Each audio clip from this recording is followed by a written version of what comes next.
Amis du jour, chalutations. Pour les petits nouveaux, moi c'est Sekhmet, et je vous souhaite la bienvenue dans mon podcast littéraire. Dans mon émission, je vais tenter 3 fois par semaine de vous donner envie de découvrir des livres de tout poil, récents et moins récents. Alors, si ça vous tente, c'est par ici la suite. Je vous présente déjà d'avance 1000 excuses pour ma prononciation que je sais mauvaise du nom de cette autrice, et aujourd'hui je vais vous présenter La Belle d'Occident de Yuin Tibao Hoa, publié aux éditions des Crescenzo.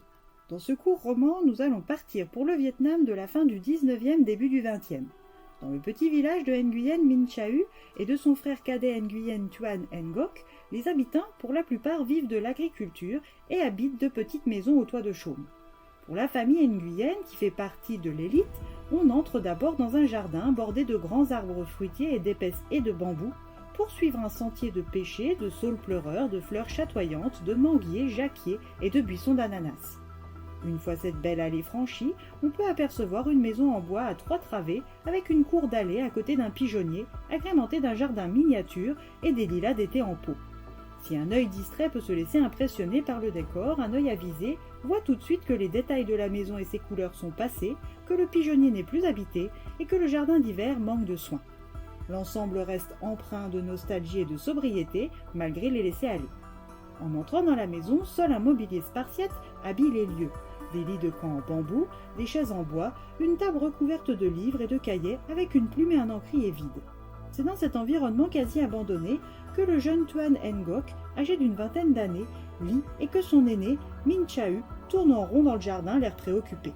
Leur père était un notable qui n'avait pas été reçu au concours de fonctionnaire, mais qui était issu d'une famille aisée et respectable.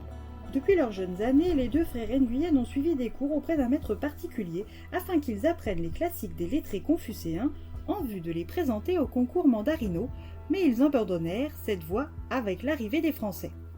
Les idéogrammes chinois ne servant plus autant, le père a choisi pour son cadet de l'envoyer dans le chef-lieu de province pour y apprendre le français et s'assurer un meilleur avenir, tandis que l'aîné, jugé trop âgé pour ce style d'études, a été choisi pour reprendre l'exploitation des rizières.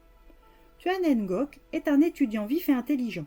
Après 8 ans de travail studieux, il a obtenu à 17 ans son certificat d'études primaires franco-indigènes. Loin de vouloir s'en tenir là, le jeune homme veut poursuivre ses études jusqu'à l'obtention d'un diplôme supérieur. Mais le ciel en a décidé autrement pour lui. En plein milieu de l'année scolaire, son père est mort. Minh Chau lui explique pourquoi, après inventaire, des finances familiales sont si maigres. Durant son absence, leur père a subi une injustice le ruinant quasiment. En accueillant un malheureux transi de froid pour la nuit, il s'est attiré la convoitise du mandarin corrompu du district. L'inconnu est mort dans la nuit des suites de sa condition trop faible, et en déclarant sa mort le lendemain, leur père a fait son devoir, mais a attiré l'œil d'un homme vil et avide. Le mandarin, scélérat, a tenté d'extorquer de l'argent en vain. Faute d'obtenir ce qu'il convoitait, il a rudement emprisonné le patriarche Nguyen, laissant sa femme et son aîné démunis sans possibilité de prouver son innocence.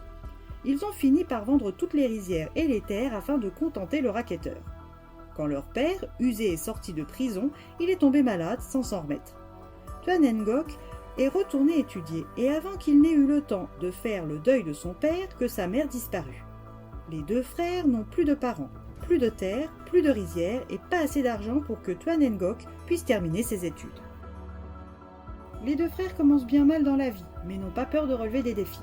Au hameau au sud, un Richard, comme le catalogue Tuan Ngoc, accepte de lui accorder la main de sa fille en raison de l'amitié qu'il avait pour leur père. Mais Tuan Ngoc, qui est un homme de valeur, n'est pas compatible avec cet homme avide et prétentieux. Leurs finances sont au plus mal, leur travail rude ne leur rapporte que trop peu. Leur salut, ils vont, ils l'espèrent, le trouver en s'engageant pour l'armée française. Entrée en guerre en 1914 contre l'Allemagne, la France a conclu un accord avec le roi du Vietnam pour obtenir des soldats supplémentaires. Des campagnes de recrutement ou belles promesses se sont mises à battre la campagne et c'est rempli d'espoir que les frères Nguyen quittent leur pays pour la France. Minh Chau, à son arrivée, est envoyé à Toulon et Tuan Ngoc à Verdun.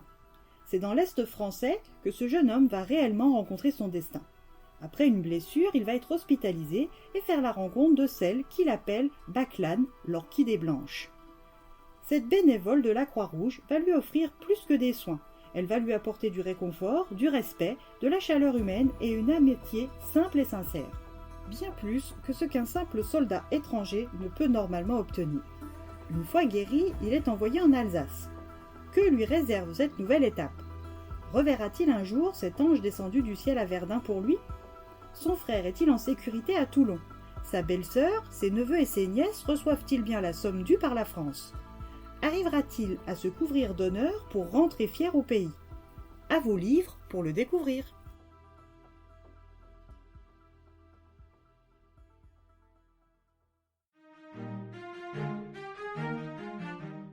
Une belle découverte qui m'a souvent fait trépigner d'indignation. Une autrice qui mérite l'appellation femme de lettres et qui a su, avant les autres, mettre une femme forte au centre de son histoire. Une pionnière féministe à découvrir. Et bien voilà, j'en ai fini pour aujourd'hui. J'espère que cet épisode vous aura plu et vous aura donné des nouvelles idées de lecture. Si vous souhaitez découvrir d'autres petits bonbons littéraires tout droit sortis de ma bibliothèque, je vous retrouve le mardi 28 avril prochain pour un nouvel épisode.